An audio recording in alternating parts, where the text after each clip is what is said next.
Hello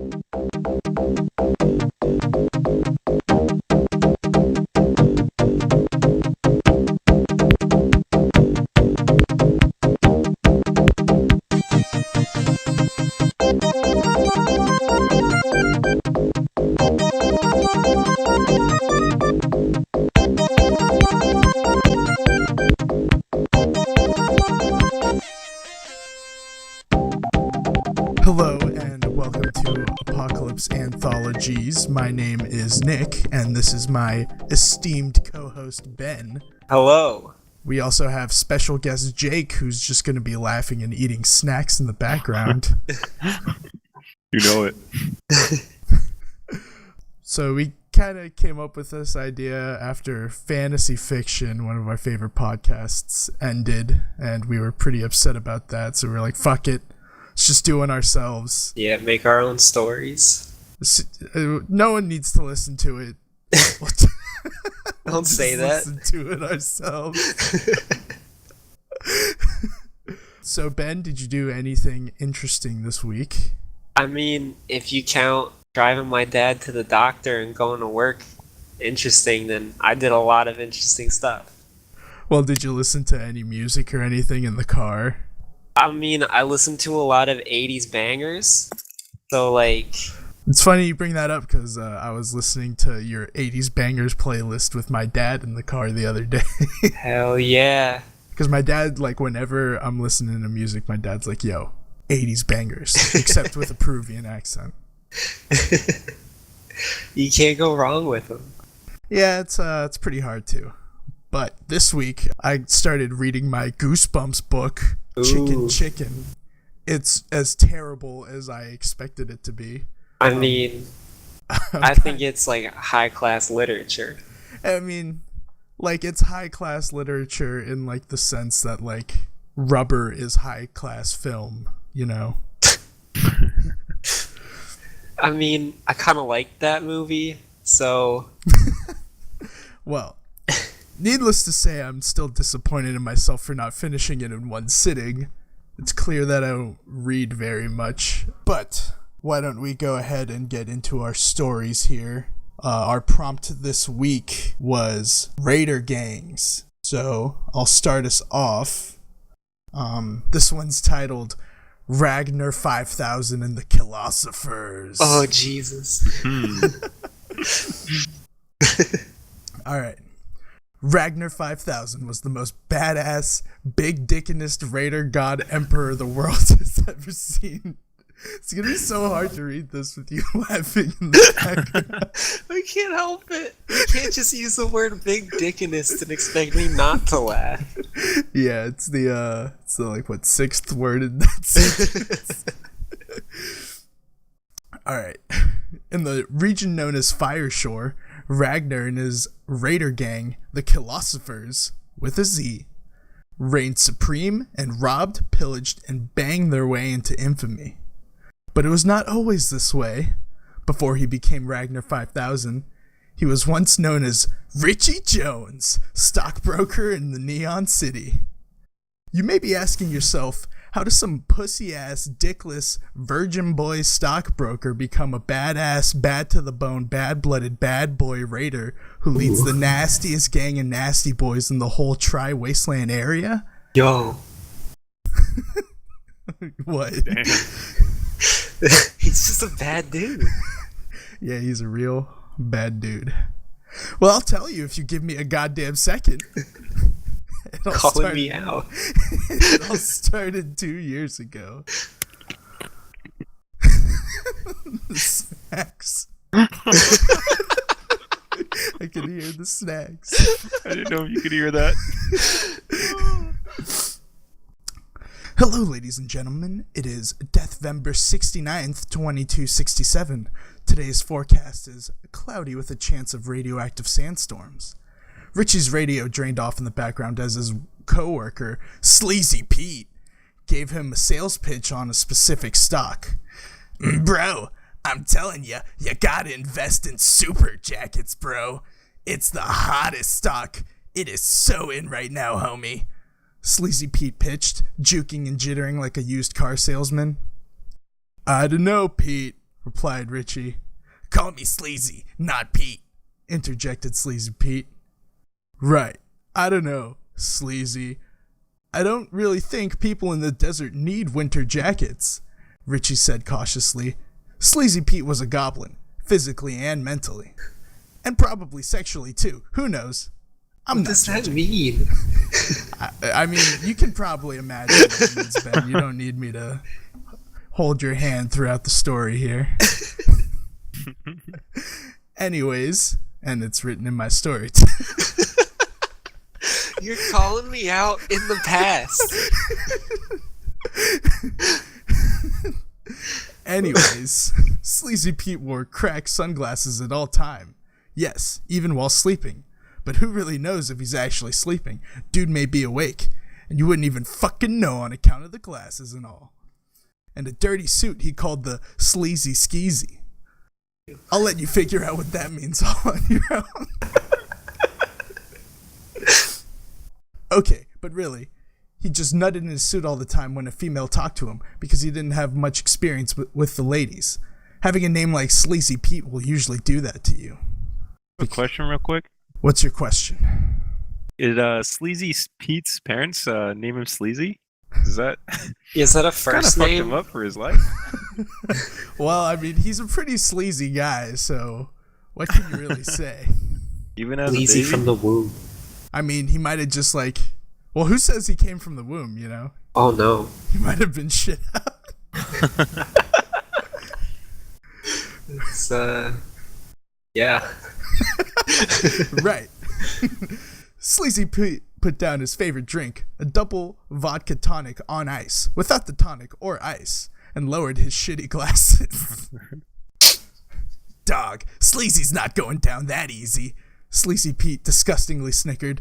I won't take no for an answer. Plus, I already signed these papers off with your name, so whatever, fuck you. I'm just sleazy like that, boy. Damn. He exclaimed. Man, this dude is totally an insufferable douchebag. Richie, being the calm, gentle orc that he was, lowered his face into his hands because he knew he was totally fucked. Dude, you just ruined my life. I'm gonna lose my sick gas station house to that gang of bikers, and my wife is totally gonna leave me and start boning Kevin, my skeleton poker playing neighbor, Richie said defeatedly. Yeah, it's just his name's Kevin. And yeah, all that stuff totally happened. In a matter of days, Richie lost all his money, his house, and his wife started writing Kevin the skeleton poker player's huge skeleton penis from then until infinity. This effectively sent Richie on a downward spiral of drinking a shit ton and taking crazy drugs he got from a hospital dumpster marked, "Holy shit, please don't take these, they'll totally fuck you up," with like 7 exclamation points and shit. But he did them anyway because, man, this guy did not give a fuck anymore. These drugs changed his soul into one of anger, hatred, and badassery. Being drunk and high as fuck led him into getting into bar and street fights like all goddamn day. Through these fights, he gained some sweet combat skills. He, learned how to snap dudes' backs and make them suck their own dicks by folding them in half and other shit like that. Oh, man. It's a sacred maneuver, it's not really known by too many. Another side effect of the drugs was a huge increase in his sick gains, so his muscles were like Conan the Barbarian level Arnold Schwarzenegger. After 200 citations for drunken street fighting while probably being on super drugs, and probably a couple indecent exposures because, hey, dude liked to hang out with his wang out and catch some breeze on his beehole. The city guards finally got tired of old Richie Jones and threw him into the gladiator pits. He fought valiantly in these pits and fucked up a bunch of dudes. Dudes like Anthrax the Penetrator, Dr. Skullfucker DDS, and Super Jeff.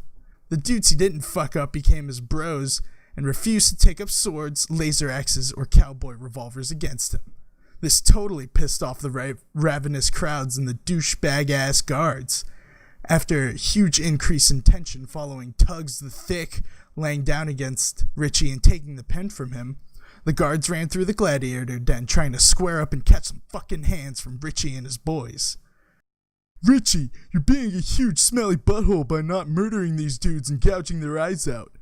We're here to double arrest you pussies, exclaimed Harold the dickbag, the captain of the city guard.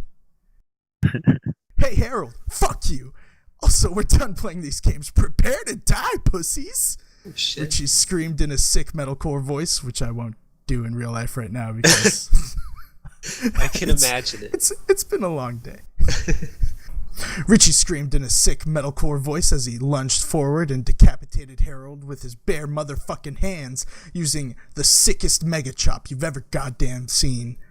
His allies were in full-out gang fight mode with the city guards, which spilled out into the streets. Dudes were getting stabbed, shanked, shot, laser eviscerated, exploded, and all other types of shit I don't feel like reading out right now. Tugs even sat on a dude so hard, the dude's head turned into jelly that Tugs then spread on his toast. Have you ever seen Boxer from Shungtung? Probably not, because it was a pretty obscure kung fu movie from Hong Kong, but it was totally badass, and if you saw the end scene, that's like what I'm imagining right now while telling the story. Whatever. Anyways, after the bloody-ass battle, Richie and the boys jacked any car, motorcycle, and truck they could find. While speeding out of the city, Richie started ghost riding the whip by car surfing at like 80 miles an hour and shouted, "No longer am I Richie Jones. I am now Ragnar 5000, and this is my gang, the Philosophers." Also, he totally smashed right into Kevin the Skeleton and made Kevin fall apart and make xylophone sounds when his bones hit the ground. Hell yeah, dude. Everyone knows that when skeletons die, they make xylophone sounds. It's a part of fiction. I'm pretty sure Tolkien wrote it. I think I heard that. Some say Kevin the Skeleton is still looking for his big bony penis to this day. And with that, they rode through the desert. The moral of the story is, if you lose your job and your wife leaves you for a skeleton, just start doing drugs and fighting and you'll be happy or whatever. I don't know, who cares? Ragnar's a badass. The end. Or is it? Question mark slams onto the screen. Question mark starts bleeding. Yo. That's my story. Yo, you already got a franchise character in the first story. The first story, baby. That was good. Starting it off hot. Thank you. I like your use of alliteration. I didn't even try. That's just how it came out. Well. Oh man. So do I just start going? Like. Yeah, go now. Right now. Start. All right. My story is called Raiders of the Desert Oasis. Oh shit. Here we go. It was a picturesque day on Earth 2, Future Earth / Dead Earth. Is that a web address? No, that's what they called the Earth after it died and was reborn. Well, I'm interested. I'm already getting lore in the first sentence. Yeah. The sky was green, the ground was green, the water was green. Pretty much everything was green at this point. But not like normal green, more like a gross, bright, phlegmy green. Mordecai the Ratman was coming out of his hole in the ground to get ready and scavenge for food. Ratmen were created after the Great Shittening and were the result. No. You don't just gloss over the Great Shittening. The Great. It's. You'll hear about it in another story. Okay. Continue. Ratmen were created after the Great Shittening and were the result of a man and a rat being morphed together. Mordecai was the size of a large rat with a man's head on top of a rat's body, with big, muscly man arms, small rat feet, and a long scaly tail. He looked fucking disgusting. It sounds fucking disgusting. That's not someone I would want to like pass in the grocery store. I mean, no. He probably wouldn't be let inside. I mean, he's hiding in the back. Yeah, he's probably eating trash. Today sure is a great day to not die, Mordecai mused to himself, but he was wrong. Every day is a good day to die on E2FE //DE. Now that's a web address. Just then, Mordecai heard a deep rumbling sound far off in the distance. Oh no, Mordecai thought. It's a totally rad, but totally scary biker gang coming to do their bi-weekly shakedown. Mordecai started thinking about why bi-weekly could either mean twice a week or once every 2 weeks, and how it makes sense if you think about it, but the ambiguity of it can mess things up sometimes. It's hard to schedule your week if you don't know if I'm gonna get shakedown on every Monday and Friday, Yeah. or every other Monday. Yeah, you never know what's gonna happen. Why not both? Mordecai then realized he'd been so lost in thought that the Scuzz boys were already too close to try and hide. The Scuzz boys.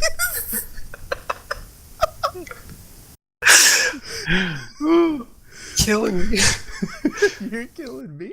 The Scuzz boys were the baddest raider gang in all of the eastern desert oasis country. They dressed in assless chaps and wore no underwear because it's really hot in the eastern desert, but mostly so they could show off their toned butts. And if you look at the right angle, you...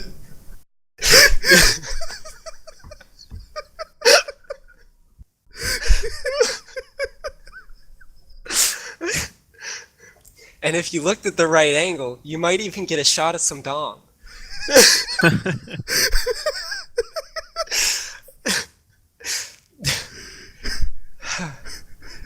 You killing me. Continue, please. It's so hard. Yeah, well, these Scuzz boys might be pretty hard too. Oh, just wait. They also wore cool leather jackets with the sleeves cut off that they never zipped up because they liked to show off their sweet bods. The Scuzz boys rode around on bicycles and made engine noises with their mouths because engines are somewhat hard to come by now, and they didn't actually have enough money to spend on getting them for the whole crew. The leader of the Scuzz boys was none other than Kyle Stinkwiener himself. I was waiting. Kyle was the raddest, baddest, most sex-havinest man in all the land.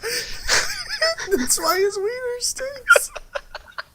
All the stanky wenches in the EDOC wanted a chance to slizz all over his hang down.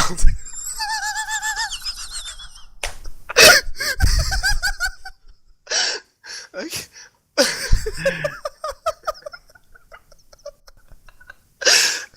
never heard a combination of words. Just kill me on the spot.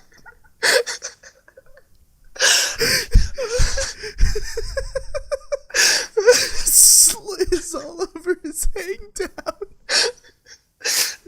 honestly, I took inspiration from you on that line, Nick. Like, I'm not even kidding. If you don't know, that's how I speak in real life. Continue, please. The Scuzz boys rolled up on Mordecai's house, and all simultaneously did one of those sweet stops where you turn sideways and skid to a stop. It was really cool, and all the boys were real proud of themselves that they'd finally gotten it down. Mordecai was so impressed that he momentarily forgot how terrified he was and started to clap. Kyle got off his bike and walked up to Mordecai. "Hey, ugly," he said, and took off his sunglasses that were really just the bottom part of two green bottles that he had connected together. "You got my money plus interest today, or do I need to bone dog your wife again?" "Oh, no, sir. Well, I'm sure she'd like that very much. It's not necessary today. Of course I have the money." Mordecai turned around to go back inside to get the money when he saw his wife emerge from the hole with the most bone-hungry look in her eyes. Miss the Rat Man looked very similar to her husband, except that instead of rat legs, she had long human legs on a stubby rat body. She was wearing fishnet leggings and high heels, despite it being completely impractical in the desert. "Oh, hello there, Mr. Stinkwiener.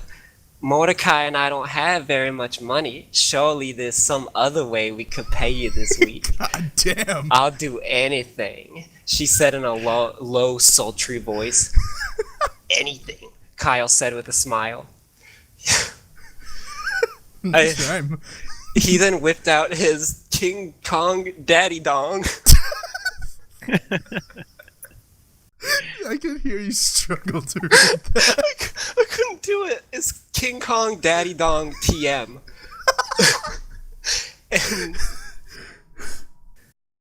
and picked Miss the Rat Man up by her creepy human legs and began to plow her. Mordecai looked on, half in horror and half in awe, knowing that he could never satisfy his wife in the same way. God damn this guy. Mr. Ratman's groans of pleasure began to turn into screams of terror as Kyle began to fuck harder and harder. Oh god. Oh no. The story's taking a turn. Kyle grabbed her arms and began to pull. He pulled so hard that he split Mr. Ratman right down the middle. Jesus. What the fuck? And then threw both halves at Mordecai's feet. Mordecai screamed in horror. "That's what happens when you don't pay it consecutive bi-weekly shakedowns, bitch," Kyle yelled. This guy does not give a fuck. He's a bad dude. He's the baddest. He's the stink wienerist. Mordecai knelt down at the remains of his wife and wept. "You should have just let me give him the money," he cried. Kyle turned to the Scuzz boys as they started to clap. "Wow, you go, Kyle," one of the boys cheered. "What a man," cried another. "That's my dad," yelled another as he wiped tears from his eyes. "Come on, boys, let's blow this popsicle stand," said Kyle. Kyle hopped on his bike and said, "See you in 2 weeks, Mordecai. Or maybe later this week. Who knows?" He's really fucking evil, dude. You won't even tell him. He then revved his engine. He growled, and then the rest of the Scuzz boys followed suit. As the Scuzz boys began to ride away, they started to sing in unison. "Oh, mama, I'm in fear for my life from the long arm of the law. Lawman has put an end to my running, and I'm so far from my home. Oh, mama, I can hear you were crying. You're so scared and all alone. Hangman is coming down from the gallows, and I don't have very long." Now, I'm wondering what took more practice, the sliding break, or the chorus of singing Styx songs. The harmonies are pretty hard. Especially when there's like 6 of you guys and your buttholes are all whistling while you're riding your bikes down the desert. You think there's only 6 Scuzz boys? The most powerful gang in the EDOC, my dude. The Scuzz boys rode down the desert a ways when they heard the sound of another group of people on bicycles. You know the sound when you put a playing card in the wheel, so when you ride, it hits the spokes and it sounds really cool? Shit. Yeah, it sounded like that, but really loud. As the Scuzz boys came over the crest of the hill, they were met face to face with their rival gang, the Dick Kick Dudes, famous for kicking a lot of people in the dick, hence the name. That's like the ultimate maneuver, dude. "I thought I smelled your foul man meat around here, stink wiener." It's such a good insult. "I hope you're ready to get that dick kicked," said the leader of the DKD, Jiminy McStuffins. Oh shit, dude, they both probably boned so much. Oh yeah. He's McStuffins. Oh, just wait. "Oh yeah, I dare you to come over here and try to get a piece of this sweet donger," replied Stink Wiener. The 2 men stepped closer to each other, neither breaking eye contact to not allow the other dominance over him. "You know you're not allowed in these parts, Jiminy. This is the territory of the Scuzz boys, TM, and no dick kicking will be going on around here." They took another step closer. "I kick dick wherever I damn please. The DKD are coming to take this oasis area back from you boys," with a Z, said Jiminy sternly. The leaders took another step closer, and were now face to face with each other, their noses almost touching. "I'd like to see you try," Stink Wiener said through his teeth. The 2 gang leaders then began to furiously make out. Yeah, the 2 most powerful gang leaders of the desert oasis country were lovers. Oh, and they were also brothers. Oh no. Oh, no. They were brother lovers. The 2 stepped back from each other. "Hey bro, do you know what's for dinner tonight?" Kyle asked. No. "I think Mom's making Sandy Dingo surprise," Jiminy said. Sandy Dingo's surprise is literally just baked dingo. It's sandy because there's so much sand in the desert oasis country that it's impossible to clean all the sand off any food. And the surprise is that the food is actually edible because Kyle and Jiminy's mother is a terrible cook. I thought the surprise was that there was gonna be tasty morsels of shit inside of the dingo. That's also a good surprise. I love Sandy Dingo's surprise, screamed Kyle with his fist pumping in the air. People in the DOC have never had actual good food without sand on it, so none of them have any taste. Now, said Kyle, Jiminy, you and the DKD need to get out of my territory or there's going to be trouble. Jiminy pulled his shock staff out and edgily said, I'm sorry, brother, but it looks like there's trouble. A sweet guitar solo began to play, and Jiminy jumped up high and did a gnarly front flip in the air and attempted to slam his staff down on top of Kyle Stinkwiener's head. No! But just at the last second, Kyle jumped out of the way. Kyle looked up at the sky and clenched his hands into fists. At the top of his lungs, he yelled, Stinkwiener! And a green mist emanated from inside of his pants. Kyle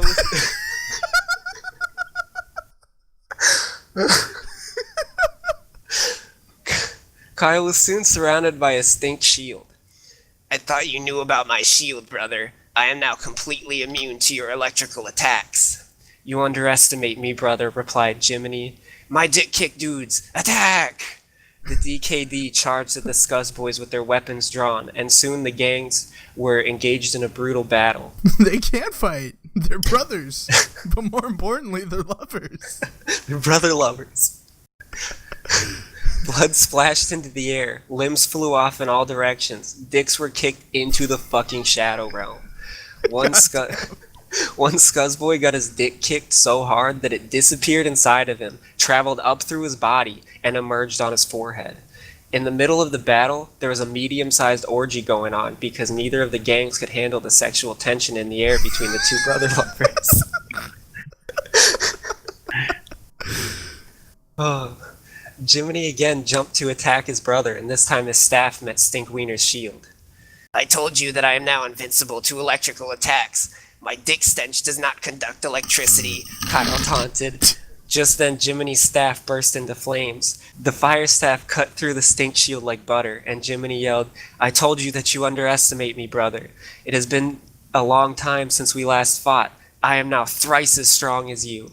Kyle Stinkwiener's shield burst into flames, and Kyle screamed, My skin! My dick! My stench! My brother, how could you? I have so much more stink to get on my crank. Kyle's skin began to char and turn black and crispy. I'm sorry, brother, but your stench was becoming too powerful. A stink that strong can cripple entire nations, maybe the entire world.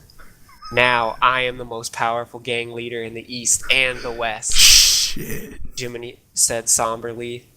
A single tear was shed from Jiminy's eye for his brother, and a single tear was shed from his penis for his lover. I like to imagine Shot Through the Heart just starts playing at this point, too. Rest in pieces, motherfuck, he said and kicked Stinkwiener's charred body. Kyle's body turned to dust and flew off into the wind. Listen up here, dickwads, Jiminy called out. All you Scuzz Boys are now officially part of the Dick Kick Dudes. If you choose not to be, you may leave now with your penis still intact. If you attempt to abandon the crew in the future, you will be hunted down and your penis will be kicked into oblivion. Now, we ride north to take on our rival, Big Nips Nathan.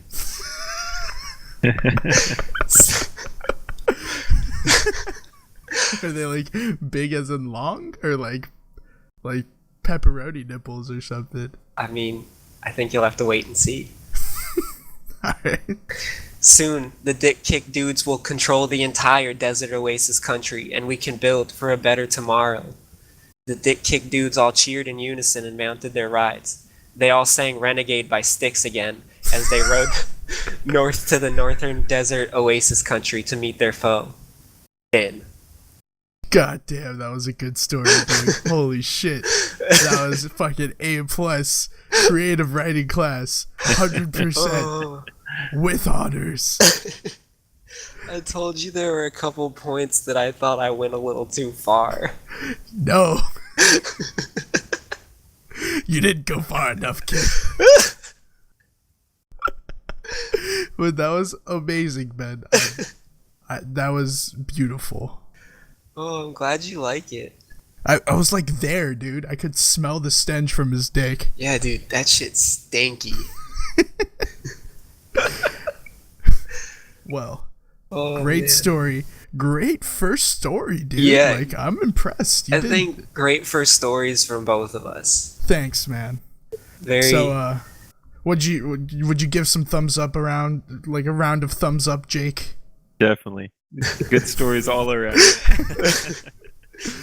All right. Well, I think our next prompt is going to have to be Wasteland Sports. Wasteland Sports. I've got a pretty good idea in mind, and we'll see how that develops by the next episode All right. of Apocalypse Anthologies. Bye.